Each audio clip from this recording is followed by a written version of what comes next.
Soccer Show. We are live tonight at Lenny Boy Brewing Company. Big shout out to Brandon Davis for setting this up for us. We've got a big show tonight. Unfortunately, David Gussler's not here with us. He's not feeling well. He's at home, but he's going to be in the live stream comments, so you can chat with him there and ask any questions that you have. We'll try to field some of those. We have Corey doing all the production work behind the scenes, so thank you, Corey, for doing that. And I have two very special guests tonight. So I have Vaughn Pollman. Vaughn, welcome back to the show. Hey, thanks for having me. How the hell are you? I'm doing fantastic. It's been a whirlwind of a day. It feels like it's just getting started. This is the fun part of the day, is getting to talk about everything that's happened. So yeah, I'm pumped to be here. How many podcasts are you on just this week? I think 3 officially, but who knows? It could end up being 7, 8. I don't know. So right after this, you're gonna hang out with our buddies Lee and JT on CLT Fan TV, right? Yep, I've got that, and then MLS Aces tomorrow. And I'm sure that's going to be a live show on Twitch. So yeah, I think that speaks to a lot of your knowledge, and people want you on the podcast. So thanks for joining us. It just means I'm fooling absolutely everyone. So it's great. I love it. You guys are taking it hook, line, and sinker. And yeah, glad to be here. Well, one of the reasons why we wanted to bring you on is because, of course, the MLS SuperDraft was a day. We definitely want to get into that. But before we do that, there's tons of other news. We have another very special guest at the end of the table here. We have Charlotte FC's Chief Fan Officer, Shawn McIntosh. Shawn, welcome back to the podcast. Thank you. It's been a while. How the hell are you? I'm doing great. Nice. We haven't seen you since the expansion draft. That night was pretty incredible. You were running around like crazy. You helped us set up the podcast, so thank you for that. You also helped us help the 5 people do the expansion draft picks, so thanks for that. We're also doing interviews and everything else, but it also seemed like you were able to take some time and hang out with the fans. What was your experience like that night?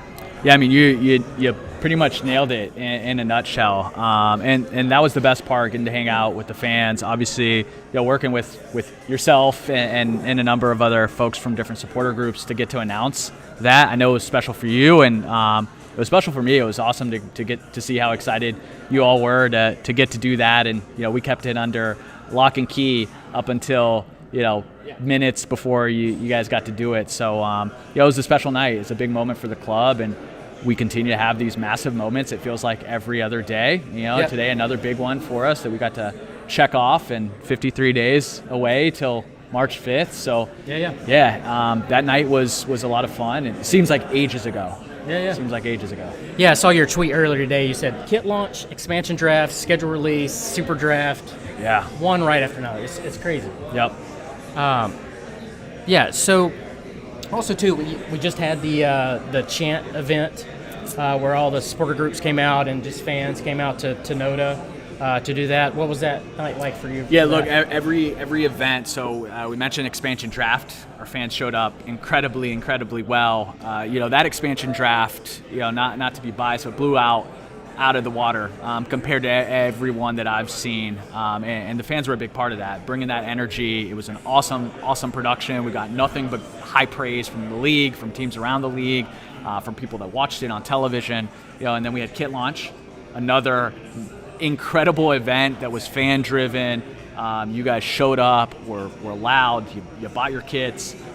It was an incredible display, and then we had an event that was entirely supporter driven this Saturday, and that was at NODA Brewing, an opportunity for supporters to meet one another. It was an opportunity for fans that maybe aren't a part of a supporter section, that are looking into it, to get to meet members, and then practice and get to start to feel a sense of what the culture is going to be like.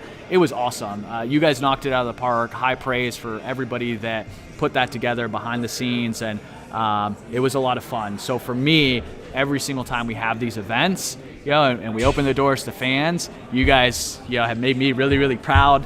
I'm excited, and it only gets me a little bit more antsy for March 5th, and that's going to be pretty fun. Yeah, are we going to try to do more events like that to bring people Yeah, together? absolutely. You know, we've talked about it. You know, leaders of each supporter group are working on a couple other events, and that's going to be really important for us. And you know, that's what makes being a part of a supporter group special, right? It's that camaraderie. It's getting together. It's outside of. It's more than just the 90 minutes in a match. So yeah, absolutely. Yeah, and what I like so far with the different supporter groups is very collaborative, right? Each group is helping each other, promoting each other's events and stuff like that. So it's been nice to see. Yeah. So yeah, I hope we can have more events like that. So people that are not part of a supporter group can come out, learn the chants. So come game day, we all sound really nice.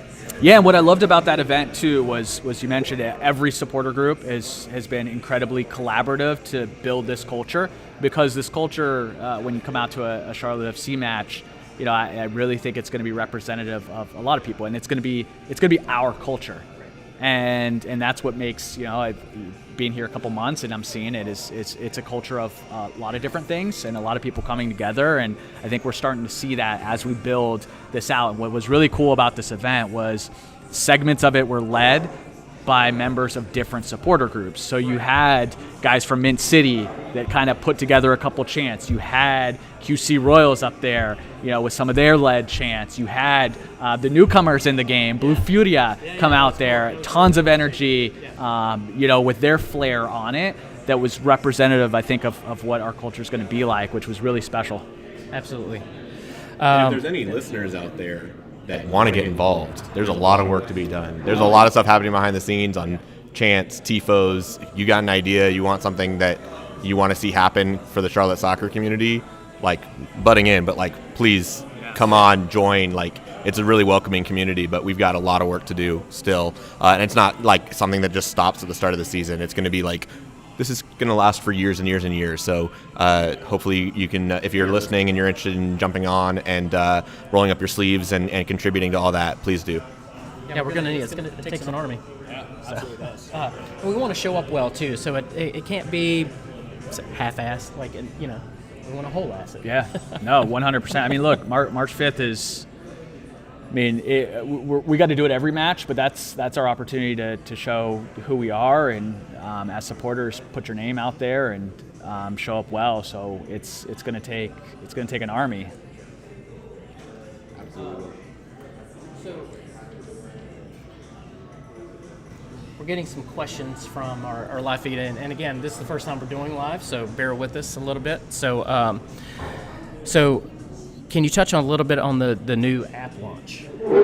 Yeah. So, you know, the app is out there. It is out there. A little bit.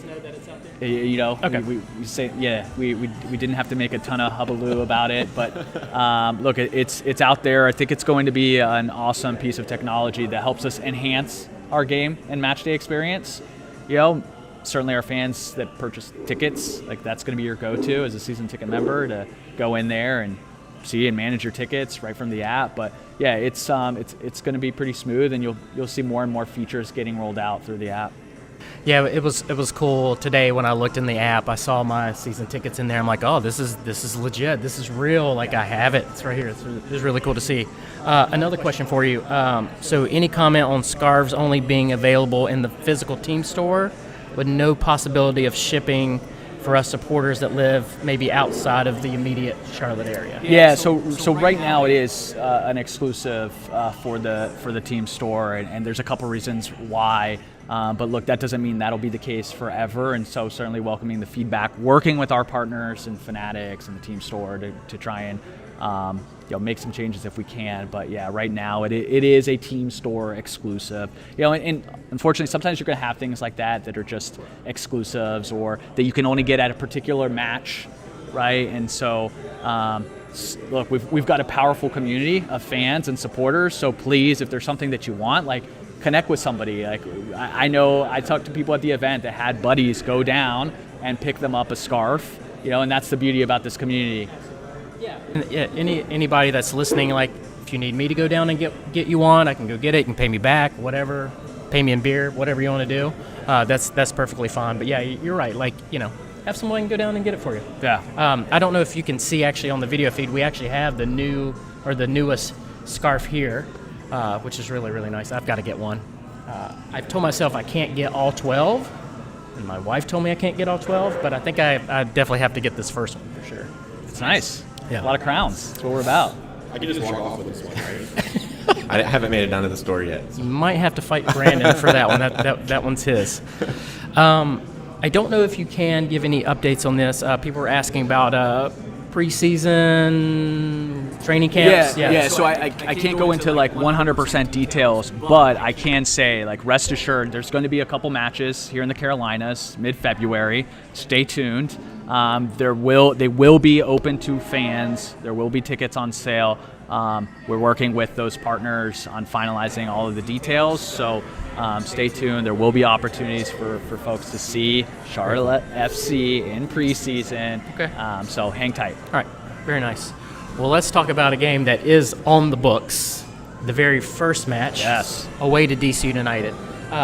We're getting a lot of questions about away day game tickets.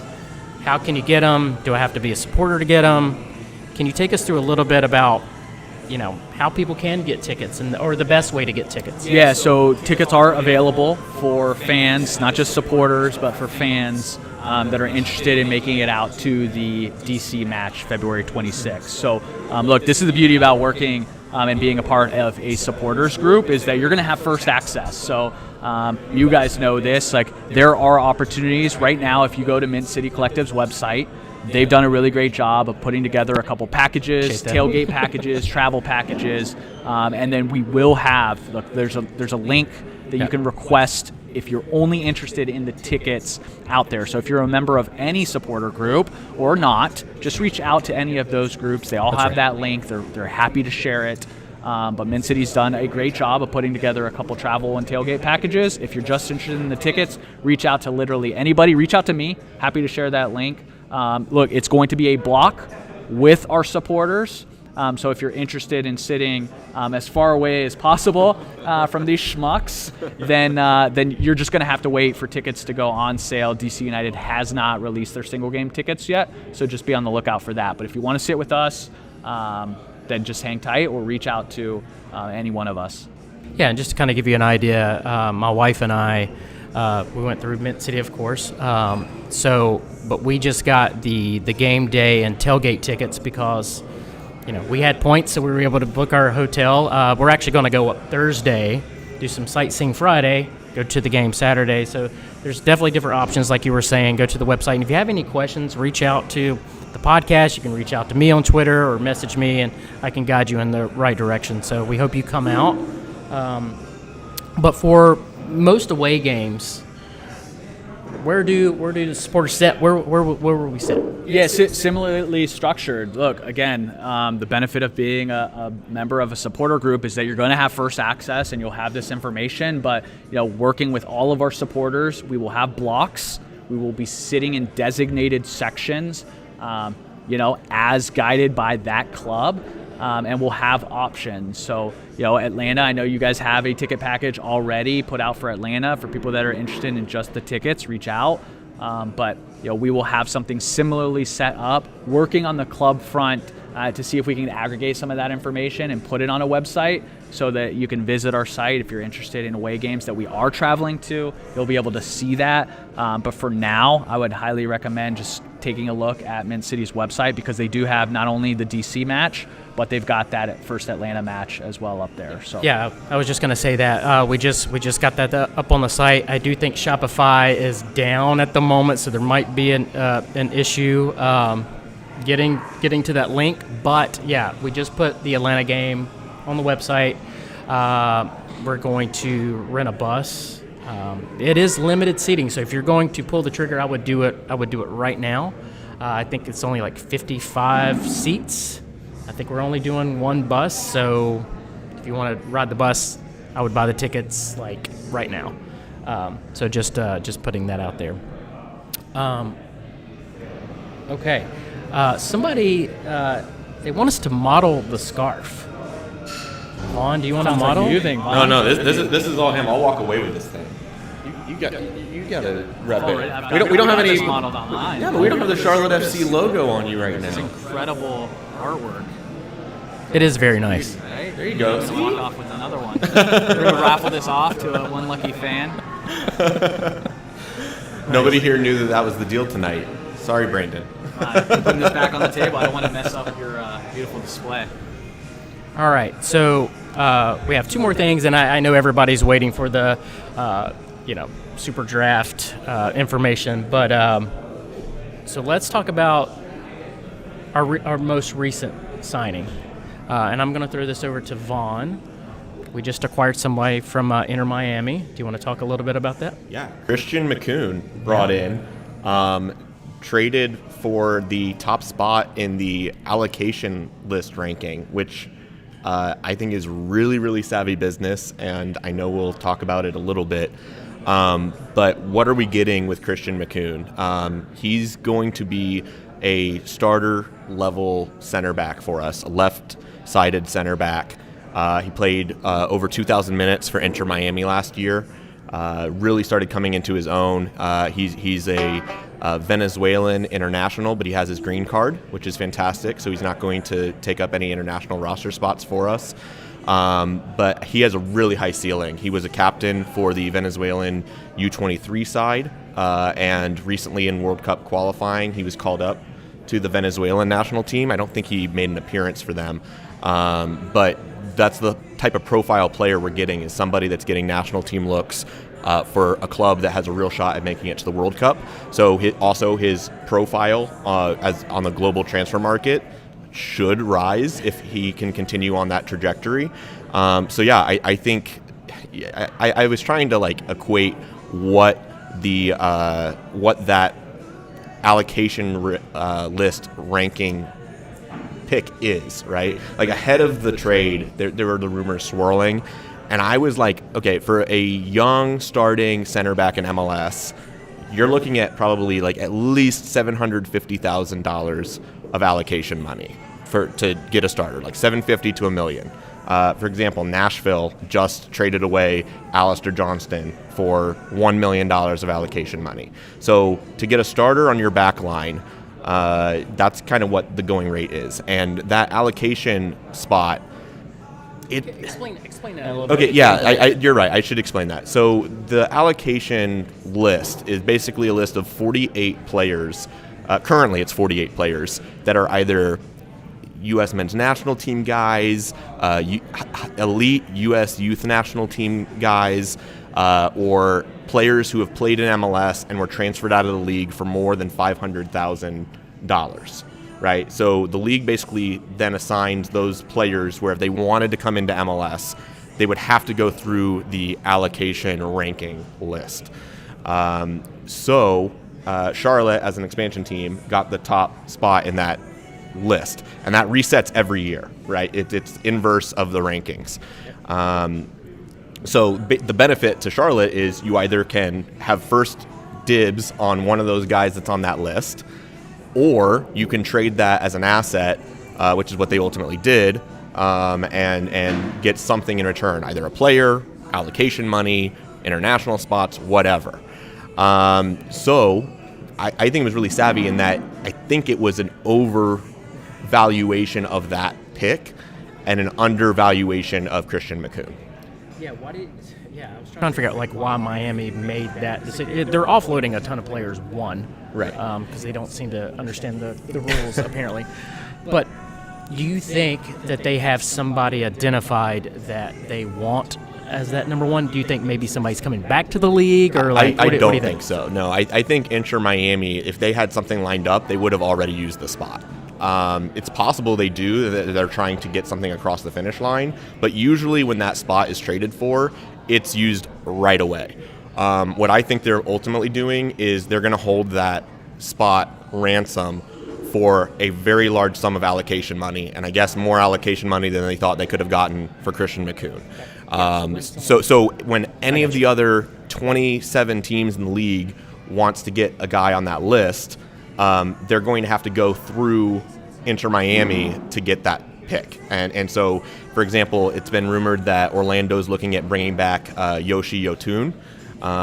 So if Orlando wants to secure Yoshi Yotun's contract and bring him back into MLS, they now would have to make a trade in addition to that with Inter Miami for that top spot.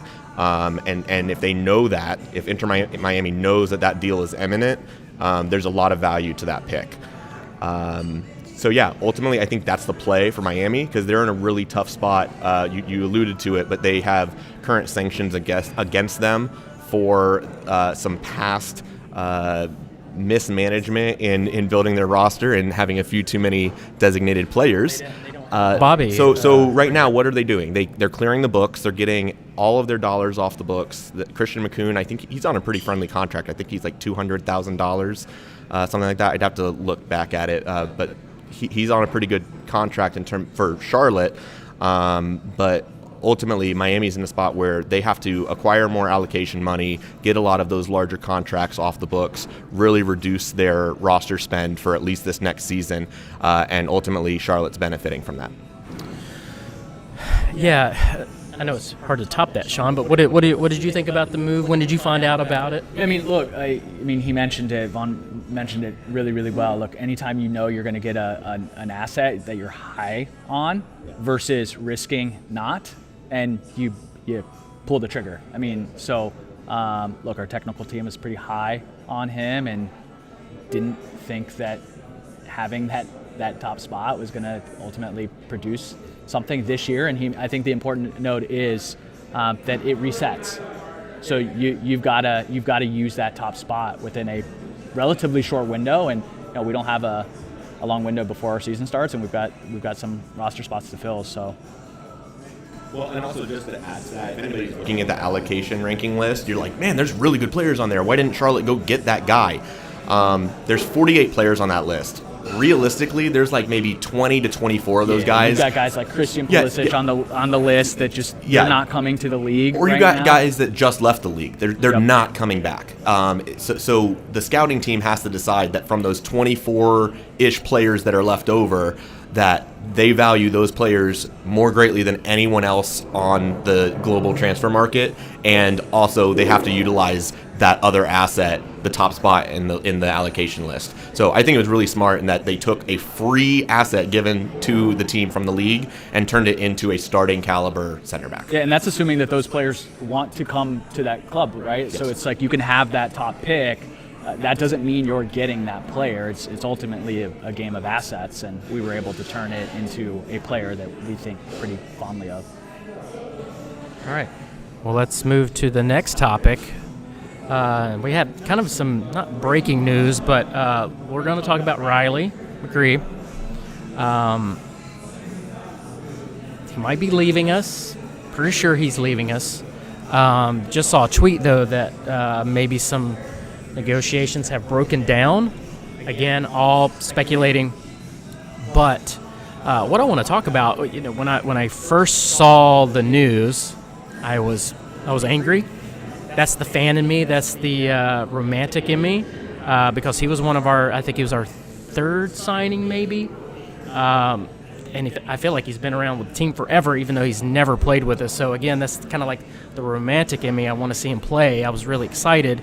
So him not even getting that chance was upsetting. But when you look at the numbers, when you look at the money, I'm sure who's coming in for him supposedly.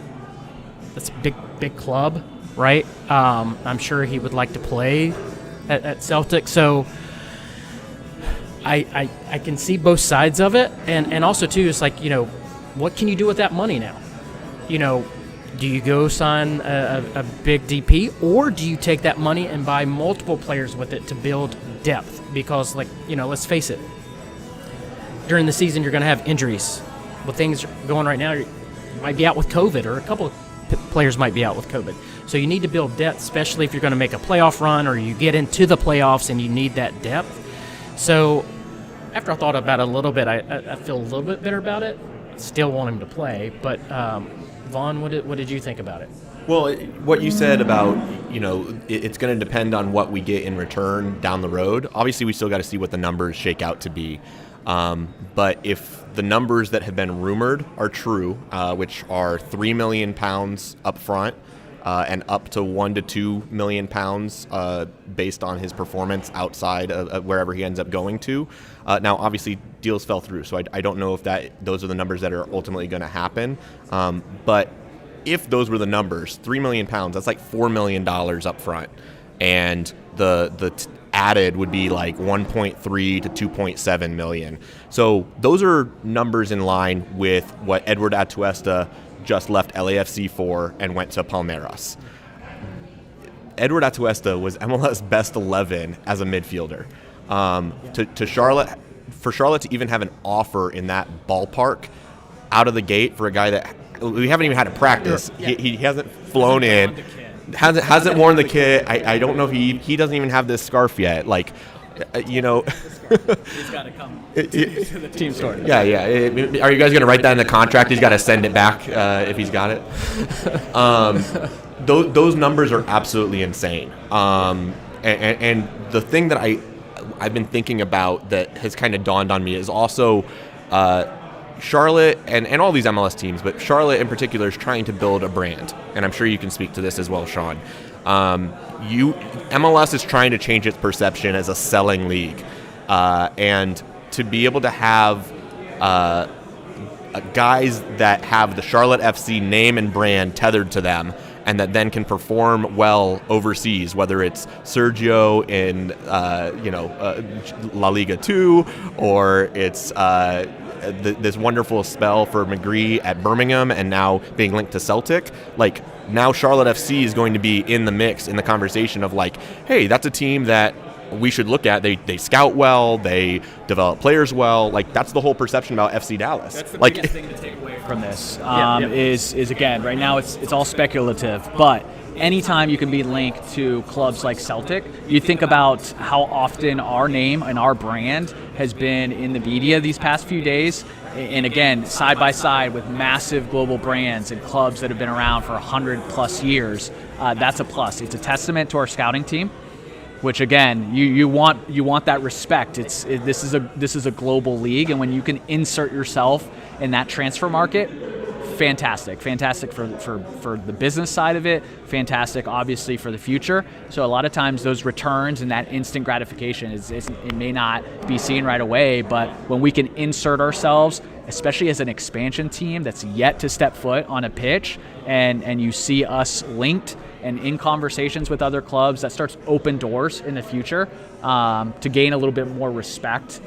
So I think for the way I look at it, taking off any hat and thinking about it as a fan is like, you want that respect and you want to be able to be seen as a player in the transfer market, and that's where this league has changed for the better, right? Like, you have to know who you are as a league, and I think that's what we're seeing is a league that's now getting a lot more respect for the business savvy ability to scout, recruit, and all of that leads to, and that doesn't mean the league has to be that forever, but that's how you take those steps forward, and that's what we've been able to see because we are gaining a lot more respect globally. Yeah, and I mean, Vaughn and I talked about this before the podcast. Like, our top players are always going to get, offers or poached or being transfer rumors and everything like that, and that's a good thing because you were just saying, like, we've kind of moved away from like this graveyard league to a selling league, and I think that's fantastic. Well, and I'll touch on it too, and I may even piss some people off with this, but I also was already concerned about, and especially if he still makes it to the team, I had some concerns about Riley's minutes on the field as well, because really when I look at the guys we've brought in, the international spots we've used up, I felt in the pecking order, somebody was going to be the odd man out between Sergio, Alcivar, Franco, and McGree. Somebody was going to have to not be on the field at some point in time if we are going out there in a 4-3-3. And we're also bringing in guys like Hegart. We're bringing in Ben Bender. You got to find minutes for all of these guys. And so you've got a player like McGree. He's definitely our best attacking option for the midfielders. But if ultimately he ends up being the odd man out, not making it onto the field, that wouldn't have been good. And if he was on the field, I felt that a higher level midfielder might have been being forced off the pitch. And so there would have been some congestion. Now, like you said, you want to have depth, you want to have layers to your team, you want to be able to have player rotations. You can't have every single guy play 3,000 minutes, but you also have to find that balance, and I had some concerns about that with Riley. All right. Yeah, that's a good point. And look, too, we were talking about this before. The team is going to do something at some point that we do not like. I'm going to get mad at them at some point for selling someone, hiring someone that I don't like. That's just the nature of it. So again, with this, I guess we'll see what happens with the money, and we'll see if this deal actually goes through first. And if it does, we'll see what they do with the money. But for the people out there, and I saw someone comment about Luis Suarez. I don't want him here, but let's say for the sake of argument, you want someone like that here. You have to make deals like this, right? To get money to go get someone like that. It makes it easier on the balance sheet. Right. I don't want that to happen, so let's not do that. But anyway, the only other bit of information before we get to the SuperDraft is I have a tad bit of info on the reality show. And I have to admit, I have completely forgotten about this. With everything going on, it's just, I haven't thought about it. So I believe they're going to start filming in, let me check my notes, I think it's April, May. I do not have an exact date yet. I'll try to get us one. Right now, what they are trying to work on is where the show's going to be placed, like on Netflix or Amazon Prime or Fox like that. As soon as I have something, I'll give it to you guys. So, yeah. Unless, Sean, you have any info. I mean, that's the thing is until you're able to strike a deal with the platform that it's going to be aired on, there's very little details that I can share. So that's the biggest piece of it. Will Luis Suarez be a contestant on the show? How many people will he bite on the show? Given what he did to my countryman Chiellini, I hope to never be in the same room as Luis Suarez. And to back up just a little bit, I am seeing that I guess Middlesbrough is coming in maybe for Riley to maybe put a bid in. Who knows? It's silly season, transfer talk. We'll see how that works. Transfer talk is fun, right? Oh, it is. Yeah. Okay. So let's move on to the main event. Let's talk about the SuperDraft. Vaughn, I'm going to throw it over to you because this is your thing. Yeah, you're the expert, Vaughn. Yeah. You know better than I. Pressure's on. Charlotte FC had the first pick because we're the expansion team. Vaughn, do you want to announce who it was and? Yeah, with the first overall pick in the 2002 MLS SuperDraft, Charlotte FC selected Ben Bender, midfielder.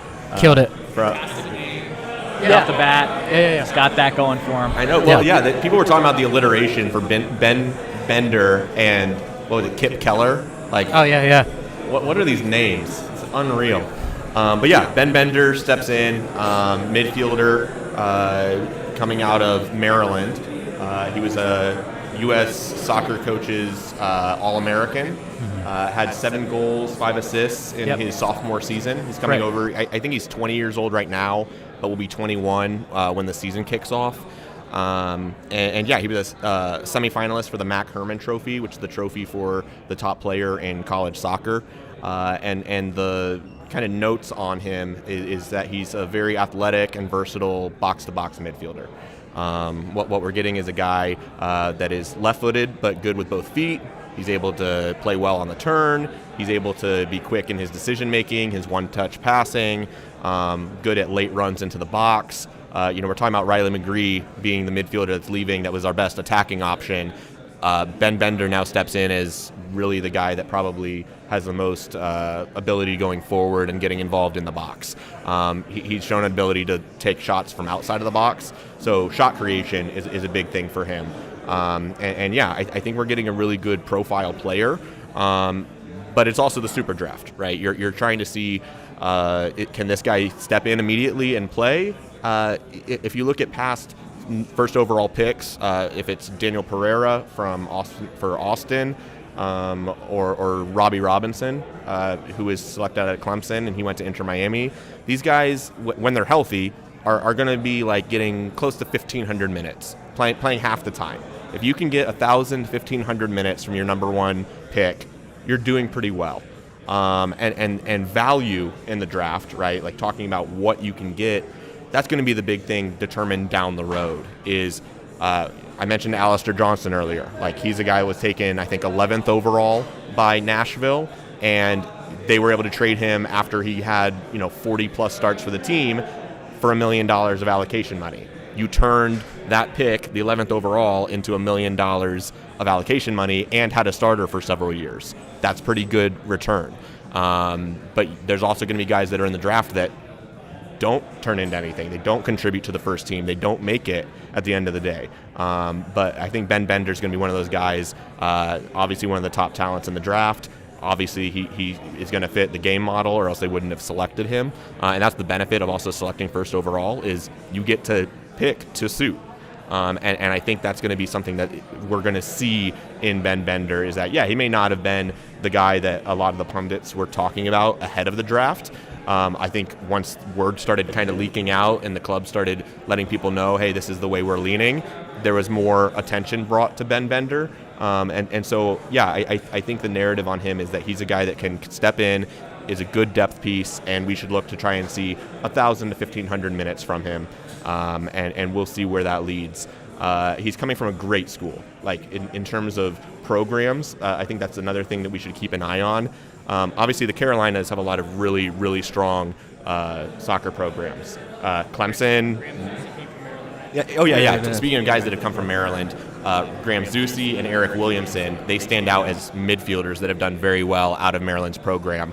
And then other guys that are currently in the league or have been in the league recently, there's Zach Steffen, Omar Gonzalez, Donovan Pines, Dane St. Clair, Chase Gasper, Sasha Sarovsky, who's the head coach there. He's been there since 93, I think.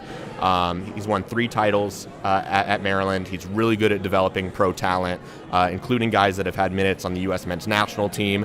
Higher profile back in the day, you've got guys like Taylor Twellman, Maurice Adu. These are national team guys and people that have had success in Major League Soccer.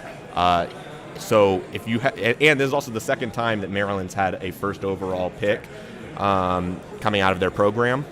So yeah, I'm really excited for Ben Bender to step in, because everything that's laying out, the metrics of it, are good, and hopefully he can step in and be a contributor to the depth in that midfield for us. So this draft was very defender heavy. Let's put your director hat on. Would you have picked Ben as your first pick, or would you have gone a different direction? It's a multifaceted question and answer. Let's hear it all. So I think a lot of the decision making to go midfield here was dictated by some of the other moving pieces that we've got going on. Obviously, we did not have Christian McCoon early this week. So were we looking at a defender? Kip Keller had been rumored to be coming to us. So if that was the number one pick, would have made a lot of sense to get that other body on the defensive line. But we've gone midfield. Well, a week ago, there weren't the rumors about Riley McGree, so what would have been the reason to go and get another midfielder if you've got already some congestion in the midfield? Granted, you're trying to look for a guy for the future, but I think at the number one pick, you can also find a guy that can contribute minutes in that first season. I think on paper, the biggest need is still on the front line. I think we can all agree on that. We're still thin on that front line. And so I thought we were going to go forward. And the best forward, in my opinion, that was on the board was Useni Buda. And he ultimately went, I don't remember what pick he went today, but he would have required an international spot. I thought with Riley leaving and opening up that international spot, there was maybe a possibility of us going that route, but obviously the team didn't. Eighth, yeah. Yep. But his profile, he was one of the most MLS-ready players coming out of the draft, and probably could have had some serious contributions. And I was talking about Alistair Johnston, right, and him coming in and being a lot of value. The other value that has come out of the draft lately is guys like Daryl Dike, who is going and being selected 5th overall, and now 2 years later, after a very successful loan to Barnsley, is now being sold for $9.5 million to West Brom. Right. That's what is still out there, is there's teams that are finding value in players, not only within MLS, but also on the global transfer market. There are those diamonds in the rough, and that was maybe the interesting thing about this draft, is I don't think that there was one guy that was being talked about, or a couple guys being talked about as like the must grabs, the sure bets. And I think that made it maybe a little bit more challenging on the scouting department. I say challenging, it may not have been, right? If they're trying to find that guy to suit, that may be the better fit, and you don't draw into question, why did Daryl Dike go 5th overall, right? Like, Inter Miami, who's in this terrible financial spot right now, they selected Robbie Robinson 1st overall. All they had to do was not pick him. I think they actually also had the number 4 pick in that draft. Like, they skipped over Daryl Dike twice. And now Daryl Dike is being sold for $9.5 million. That would have resolved a lot of the cash flow problems that Inter Miami's got. So Miami needs to hire you, maybe. I don't like the Florida heat. It's really sticky. It's not for me. I haven't done Miami. COVID's really rampant down there. No, not for me, man. So Shawn, what about you? When did you find out about the pick? Like, you have an interesting role too. So like, you work a lot closely with the team, but also you're kind of with the fans too. Yep. When did you find out? So there's a lot of moving pieces, right? And you can't. It's hard to. And I know as fans, we want to judge everything in the moment. And, and it's fun. Like, absolutely, do it, assess it, talk about it. This stuff is great. But until all the pieces are in there, it's really hard to judge those moves. And obviously, Zoran and Miguel and their team are working tirelessly, and there's a lot of pieces that things are happening, and we know we've got a lot of pieces on our roster that we've got to solidify, and so they felt good about the versatility that Bender brings in that midfield, and they felt that he was the one that was going to make an impact. And they feel good about the players that they want to bring in that front three. So, again, until everything's kind of finalized, it's really hard, because once you see it, then it makes sense.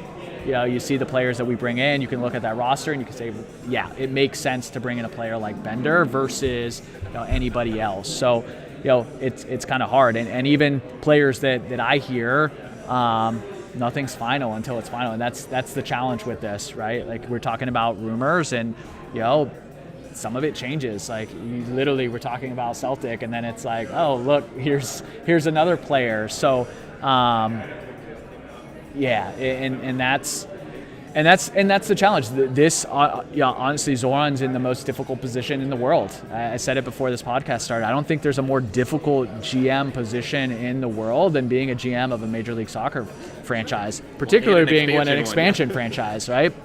Like, there's so many pieces, and everything moves. I mean, we had our expansion draft, and again, you're in the midst of having conversations globally, on the transfer market and who you're going to bring in, and those conversations may be going really well. You feel great about it, but you now have to make a decision in the moment, in a draft, an expansion draft or super draft, based on what you think may or may not happen. And so, they've got a lot of work to do, but they've shown, really early on, to make some really savvy decisions that have benefited us both financially, and obviously with some players that, look, they're being talked about globally. So, yeah. Well, and also, just touching on that, I think also looking at the team's roster build so far, I feel like we're not anywhere close to making some of the mismanagement things that have happened in other expansion markets, right? Like, Cincinnati and Minnesota had to completely start from scratch and rebuild, and obviously Inter Miami is now. Like, those are 3 failed expansion builds. But then you've got markets like LAFC, Atlanta, Nashville. Like, those are teams that did a lot of things right in their structure and from the foundation. And looking, we have to assess what is there. Right now, the things that are in place, things are looking good. Like, this is not a squad with the spine that we've built that's going to be conceding 70 goals. There's no way. Regardless of how great a technical director is, they're going to miss on players. I think the thing you have to look at, especially early on and for an expansion team, is will those misses cripple you long term? Exactly. And I don't think we've made any moves that you can look at and say, man, if that one doesn't work out, we're hurting for a while. Well, and also cash structure wise, right? Like you can look at the roster and we're not tight on anything. Right. We're talking about the allocation money. Like there is plenty that's still there that has not been spent yet by the team, and we can track that. There should be more than enough left in the coffers of allocation money, and then there's still discretionary TAM, which is a whole other thing that, by the looks of it, I don't think we've tapped into yet. The DPs, we still have flexibility to get DPs. We still have flexibility to get U22 players. We have open international spots. We're working on securing green cards. I think the layering that is going on that is really obvious to see, all is good and is pointing in the right direction, that the team's doing some really good work behind the scenes. And we're already seeing these deals that we're looking at and are like, man, that's really savvy. Those are good things that not every MLS franchise is successful at doing, and many never do it. Yeah. So let's take a look at the rest of the first round. Was there anything? There was one thing to me that stood out that I was kind of scratching my head about. But I'll ask you: was there anything in the first round that you thought was interesting, odd, cool, great? What? One thing we didn't touch on that is a really big benefit to selecting Bender is that he's a Generation Adidas player. There were like 8 Generation Adidas players in this year's class. That's a pretty high number compared to some other seasons. And for those of you that don't know, the benefit of selecting a Generation Adidas player is that player has already signed a contract with the league, and that contract is essentially subsidized by Adidas. It's the league and Adidas. And there's a program that's been in place. It used to be with Nike called Project 40, and then it got turned into Generation Adidas. But any of the Generation Adidas players, they are placed on our supplemental roster, which is basically slots 21 through 30 on the roster. And the benefit of having guys there is that they don't count against the salary cap for the length of their Generation Adidas contract, which is typically up to 3 seasons.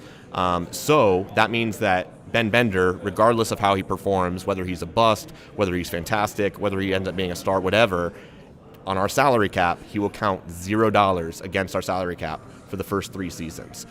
So there is substantial value in selecting a Generation Adidas player, and that's actually the reason that a Generation Adidas player has been selected every single year first overall for the last 20 drafts. Which goes back to the point, if you're going to miss on a player, how much of a negative impact is that going to have on your club? And you eloquently pointed out the benefits of drafting a player, under one of these deals, which makes sense. And just a fun nugget, the last guy that was not Generation Adidas was selected is Chris Gabandi back in 2002 by the Dallas Burn, ahead of Taylor Twellman. So they took Chris Gabandi over Taylor Twellman. Pretty big miss there. Yeah. And the funny thing is also that pick that Dallas used, they acquired that pick in the dispersal draft from the Tampa Bay Mutiny. So it was Tampa Bay Mutiny shutting up shop, and in the dispersal draft, rather than selecting a player, they selected Miami's first-round draft pick, which was the first overall pick. Took Chris Gabandi. So just a fun little nugget from my digging that I thought was fun. Let me ask you this. So one of the things that stuck out to me, we talked about Cincinnati earlier. They had the second pick. They go goalkeeper, and I was kind of scratching my head. Again, this is a very heavy defender draft. A lot of good players there, and you go goalkeeper. I feel like that wasn't a good choice. What do you think, Sean? Oh my gosh! Did that last time? It's okay, Mitt. It's fine. Cincinnati has problems throughout their roster. Like I said, they've had some issues in how they've built out their roster.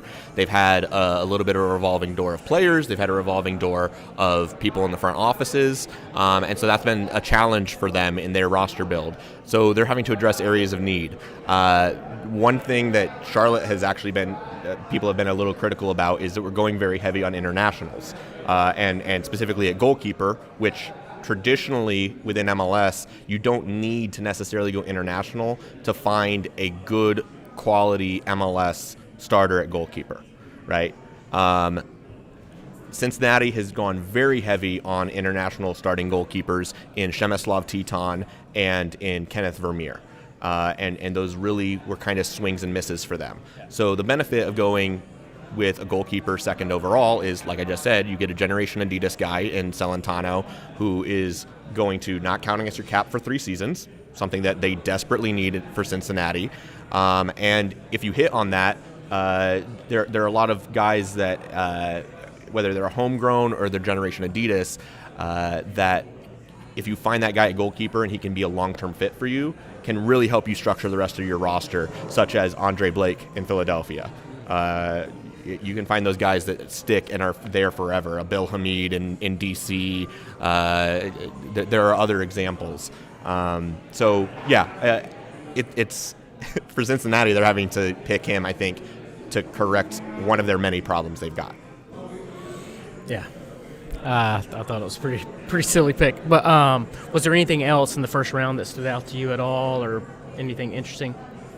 No, I think that it was, the big thing was the Generation Adidas guys. There were a lot of trades going on. I think there were a couple impressive trades. I think there were a few that involved like upwards of 100,000 of GAM, as low as like the 11th or 12th pick. That's not typical that late in the draft. And also, talking about the value of the draft, value of these picks, value. That's what you're looking for in the draft. There's other teams that it's not part of their ethos. It's not part of their philosophy. Philadelphia has not selected a player in the SuperDraft in 3 years. Like they have acquired additional allocation money by trading away all of their picks, getting rid of them, and using those assets elsewhere.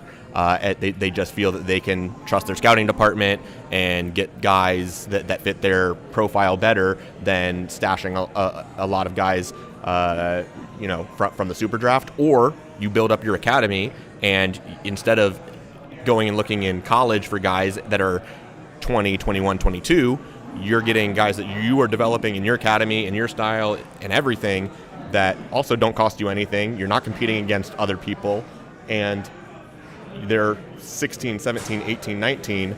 By the time they hit 21, 22, they're being sold to Europe.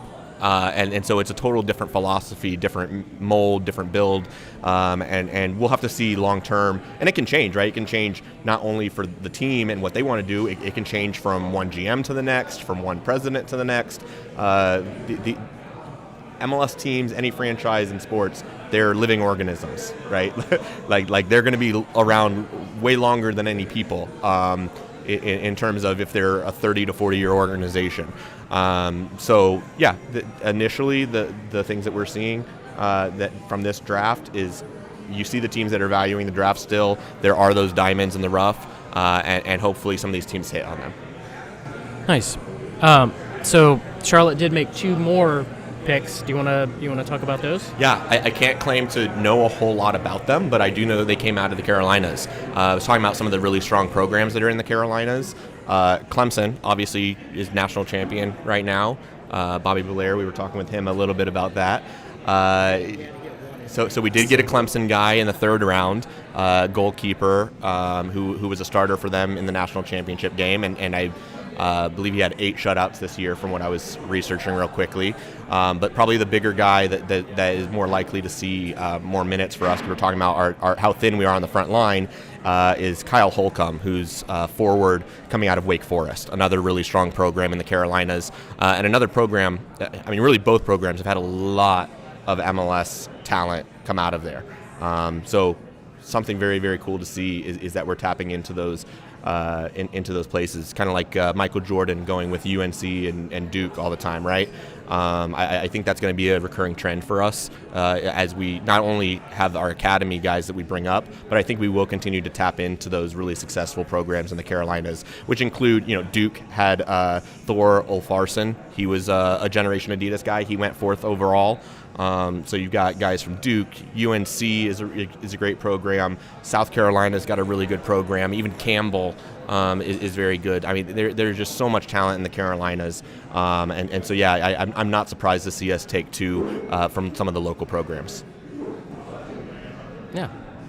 So with that, with the 3 picks that we have so far, that puts us 21, I think, on our roster so far. I haven't adjusted my spreadsheet, but I believe that's right. How dare you not adjust your spreadsheet? So we still have some room to add some more players. Sean, anything to add from the draft or anything? I mean, obviously we're happy with it. I think you always have to temper expectations, right? For a lot of folks, like watching this for the first time, like you go into it with that lens of your traditional American sports experience, thinking the draft, and I think you want to liken this a little bit more to maybe Major League Baseball or the NHL, BA like or NFL. NFL. There's certainly a history of really successful players, impactful players that can make an impact year one. But it's not your, NBA, NFL, where your number 1 overall pick is your guy. Like you're building your franchise around this person. So you got to temper those expectations a little bit. Like we feel good about it. He can make an impact. He has all the tools. He's versatile. Obviously, Miguel has a very specific system. So that's a big piece to it. Can you find a player that not only has the talent level to be selected number 1 overall, but can fit a system? I think that's what we've got to allow these young players the time to develop and fit. So, as Vaughn mentioned, like some of these guys can potentially be assets down the line. So, it's just a very different way of approaching a draft. Well, and we're also going to have the MLS Next Pro starting, not this season, where you have that team next year. Yes. So there's going to be also, I think, a lot of these guys coming out of the college programs that I wouldn't be shocked to see them end up on some of the MLS Next Pro rosters, where you're getting them professional minutes, you're getting them time to further develop, to see how they fit in your system, in your style. So these rosters that right now are, 23 to 30 players, no, some of these teams are going to be needing to have 50, 60 deep. And so I think that's where there's going to continue to be value in the draft, is that you're going to have more opportunities to see what you get from these players. It's not going to be guys that are selected, 71st overall, and then 2 years later you forget he even existed. You're like, hey, remember when we took this guy, the goalkeeper, out of Clemson? No, he really could end up having some minutes when you're establishing, between the first team, second team, whatever. He is, 5th or 6th on the depth chart, but he's on the depth chart. He's still there. He's not going to the wayside. Yeah, and MLS Next, I think that's going to give. I think what you're going to see with that is more players, when you look back historically, that have quote unquote made it out of college, that have opportunities, because they're going to have opportunities to gain meaningful minutes, versus the strict competition you're going to have for first team right off the bat, and you may not find time to develop or play or make a name for yourself. And so I think you'll start seeing in the coming years that's a really impactful way for a lot of these draft picks to make a name for themselves. Well, and a lot of these guys, they might end up, like now, going to USL. Either on loan or if they don't end up coming to terms, they're still USL quality, USL players that we'll still see around. All right, Sean, I have some questions for you in the comments here. When are we going to announce Immobile as the first DP here? I wish. I don't see Lazio letting him go anytime soon. He just became only the 3rd player over the course of the last 6 years to score 15 or more goals in a top 5 league, joining Lewandowski and Salah. So I don't think they're going to let him go. If you see those figures that Insigne got, How excited are you about that? Yeah, it's massive for the league. Look, I mean, at the end of the day, I think this is a really, really good thing for our league. You've got a player that's still in that prime window of his career. Yeah. You've got a player that certainly could have went to a ton of other clubs, not just in Italy. His loyalty to Napoli prevented him from wanting to join another Serie A club, but there are teams abroad, that were interested in him, and so obviously it shows, the culture that Toronto has built. Kudos to them, and obviously, the ambition of the club and the league to be able to entice a player like that, and it goes back to Jovinko's tenure there. Obviously his experience in MLS. These players talk to one another, and I guarantee that first call Insigne made was to Jovinko and his experiences. So for him to speak highly of MLS, and I think the other piece to that was a lot of the like backlash was like, what's going to happen with his national team tenure? And I think you look at somebody like Roberto Mancini, who's coached abroad, who's coached in England, and so he's not so stuck in the mindset of not picking players that have played abroad. El Shaarawy was a player that was playing in China. Oh yeah. And he got national team call-ups. Yeah. And a player like Insigne is a lot different than a Jovinko, who's always fighting for his place on the national team. A player like Insigne is a star player and cemented in the starting 11 for the national team. Napoli's top most dynamic player. So that's a big pool for this league. It'll be a lot of fun. Once again, it changes the perception of the league, right? The league has had to be fighting this retirement league moniker that's been given to them, and maybe rightfully so back in the day, but it's really not the case anymore. Getting a guy like Insigne in his prime is huge for the profile of the league. I think it's huge also getting Italian fans watching MLS. So yeah, I think it's a significant move for the league. I mean, I think everybody can agree it's a significant move. You want signings like that. Obviously, you don't want them to perform well when they're here in Charlotte and we're playing them, but you want to see those types of signings succeed because it just opens up the door. And you want to see those players succeed for their national teams. I think that's one of the things. Like, obviously, I'm biased, so I want our national team and I'll be keyed in on how he performs for the national team. But even as a neutral, you want to see a player like that not only get called up, but you want to see him perform really, really well. So it breaks away all of those stereotypes that, well, look, not only they're over the hill, but you're going to lose your national team call-ups by coming to the league. So you want to see a player like that not only play, but play really, really well. Well, and it also elevates the profile of the players that are playing around him, right? When you see a Daryl Dike who's going toe-to-toe with Insigne on the Golden Boot race, that's going to up the profile of DK, and people are going to be like, oh, wow, he's scoring as many goals as Insigne. He must be pretty good. Or you're going to see the defender that is man-marking and going 1v1, the next Gianluca Busio going up against Insigne, and they're going to be like, hey, this guy, why is he not coming over and joining Juve? Why is he not joining Napoli? Absolutely. And I think that's another way that the league can elevate the profile of their players for future sell-on as well. Yep.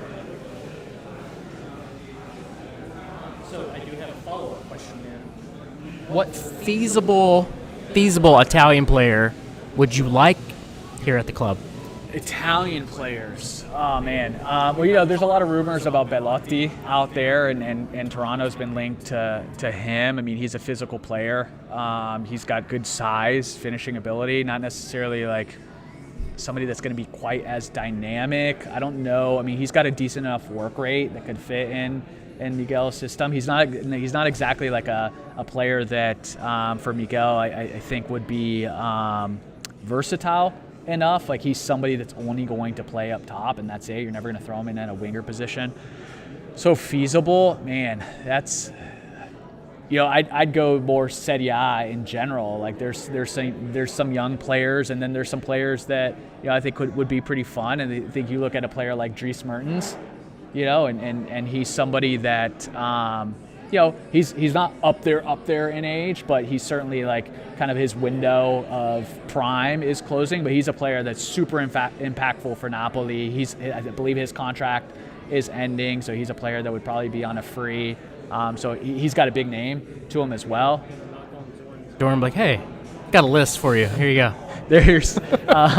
Would love to. But look, but it's also like we forget that there's that player wanting to come, and obviously exactly. It's not always who we want. Just, hey, we want this guy, and it's happening. It's what offers are they getting globally? Exactly. Like family situation. We forget that they're human beings, and where do they want to live, and how far do they want to be from home? Interesting question we just got from the comments. When will players get their assigned numbers for their jersey? So, obviously players that are already here, I mean, there's always going to be like a pecking, like there's a dibsies for sure. Nice. So I like it. For, personal game, yeah. But most of that is going to be kind of once the roster is completely laid out. So Sergio gets like first dibs, right? He was first, right? Wasn't Sergio? Yeah. He gets first dibs. We'll see. Yeah. I mean, We'll see. It just depends. Dibs works in know, mysterious ways. Yeah. Okay. All right. Very cool. I'm sure Insigne got, he got his dibs on his number. So, kind of in that same vein, but a little different. Any updates on getting kits purchased with names and numbers? Yeah. I don't have a date on that. Okay. I know it's supposed to be any day now. That we're working on all of that, like through the team store, through Fanatics, to making sure there's enough presses. So. All right. So I think Jeff is going to hop on real quick. I think he has a question. So Jeff is He's got a fantastic shirt Mint on. City Collective treasurer. Go ahead, Jeff. Hey. So I got a question for you, Shawn. What kind of designated player are you looking for getting? Are we going to get kind of like a Toronto FC on a contract type star like in the summertime? Do you think that it'll be someone like that, or it'll be someone more under the radar designated that player? I'm looking for, or that the team, realistic- or looking the for? team. What do you think? I think it's always going to be. I think you've seen the moves. It's always going to be savvy. It's always going to be smart. I think that's going to be the line. You're going to always. You want to be in line with what's worked recently for the league. Players that are young, players that have uphill opportunity to resell, make value. You're looking. We all see the areas of needs, obviously in the attack. So I mean, I think it's going to be more in that direction versus your Zlatans, right? Versus your 35, 36.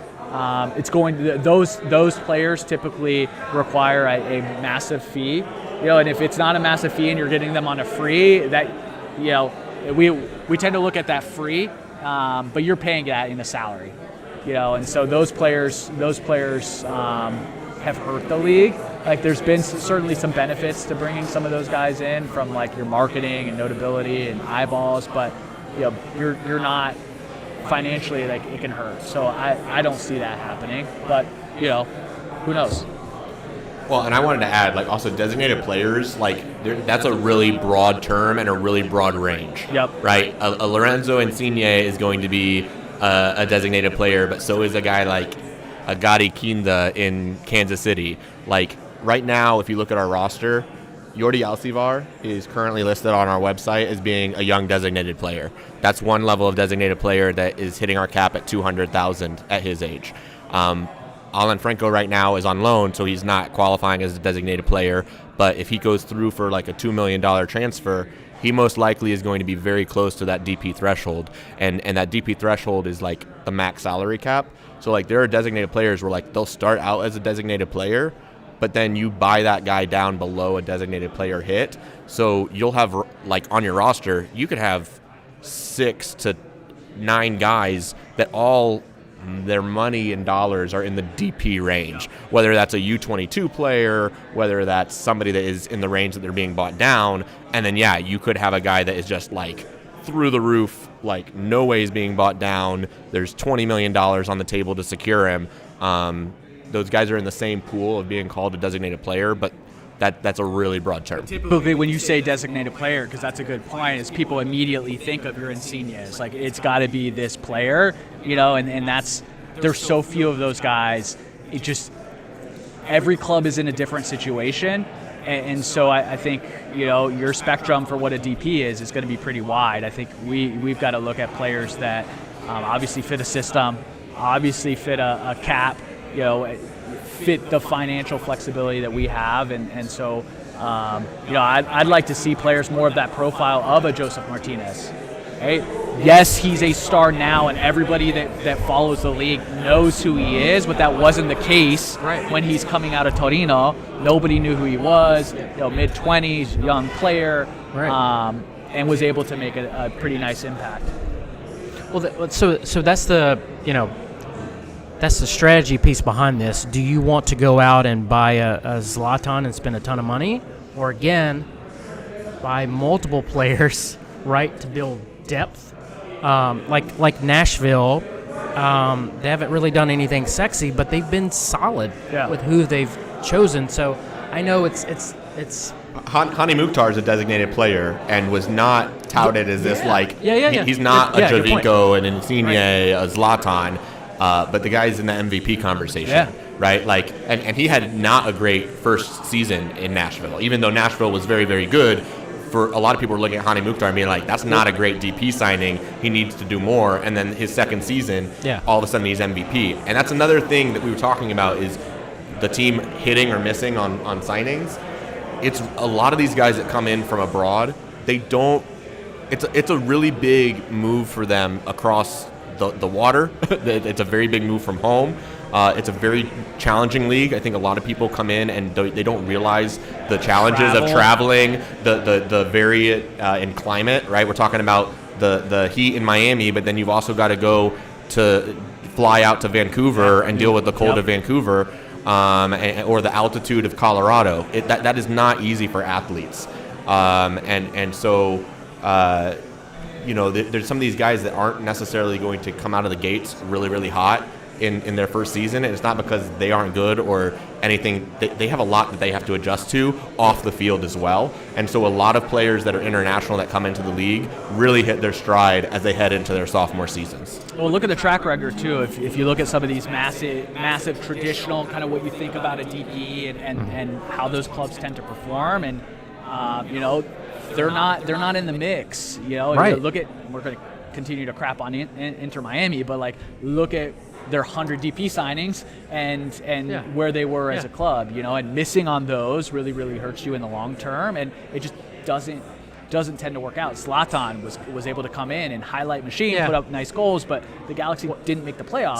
Steven Gerrard, so same. And the ambition of the player, right? Like for Miami, they brought in Higuain, and he's joking about he thought he was going to come to MLS and just smoke cigarettes on the field. Like, there's going to be guys that, and I think Zoran has talked about this, is the DPs we bring in are going to be guys that are hungry and that are not in the twilight. They are going to be able to give 100% in their prime level because they want that move abroad, and they haven't accomplished anything, so it's everything out there for them to accomplish, because that's the profile of player. And look, is it cool for 5 minutes when you sign an Higuain that has a name and you can throw out some of those highlights? Sure, it's cool for 5 minutes, but then you've got to get out there on the jersey sales go up a little bit. Yeah, a little bit, right? Yeah. But again, what we've been pretty bullish on is that we want to be a competitive team. Yeah, at the end of the day, it's about wins and losses, right? And so I'd much rather have a team that doesn't have necessarily like a household name, but we're winning. Yeah, and they'll be household names to us, absolutely. once we get out there and play on the pitch. Yeah, that's the joy about MLS is, like, we're going to have a 16-year-old kid from Charlotte that gets signed, and you're going to be like, I love this kid. Yeah. He's ours. But also, whoa, we're signing Jan Sobocinski, a guy I couldn't even say his name, and I've never watched him in the second Polish division. I'm pumped. Yeah. Right? Like that. That's the whole like charm of MLS. Well, even like Riley, if he played for our team. I've never heard of Riley before, right? Yeah. But now we're about to maybe selling him on for a boatload of money. And you're emotionally invested. Yeah, exactly. Yeah. So I would much rather have that than a big name come through, plays a year, they're done. I don't want that. Yeah, unless it's to be honest. Immobile, then hit the road. All right, that's really all the questions I have. We're good in the comments. Thank you both for stopping by and coming back again to the show. David Gussler, we missed you dearly. Hope you're feeling well. I know he was in the comments helping us out with that, and Corey too, working behind the scenes. Miss your mispronunciations, Gussler. So how do you pronounce? We should have had him pronounce, Toronto's new signing, first and last name. I'm sure he's listening right now. I'm like, those bastards. Well, we said we were bringing the VP for the president, right? That's what it was. That's right. That's right. I had to throw it in there. Right. That's for you, David. I missed you. Yeah, well, thank you guys so much. Again, this was a great night, and thank you to Lenny Boy and Brandon Davis, again, one of our members, to host us here. And, talk to you guys soon. Cheers.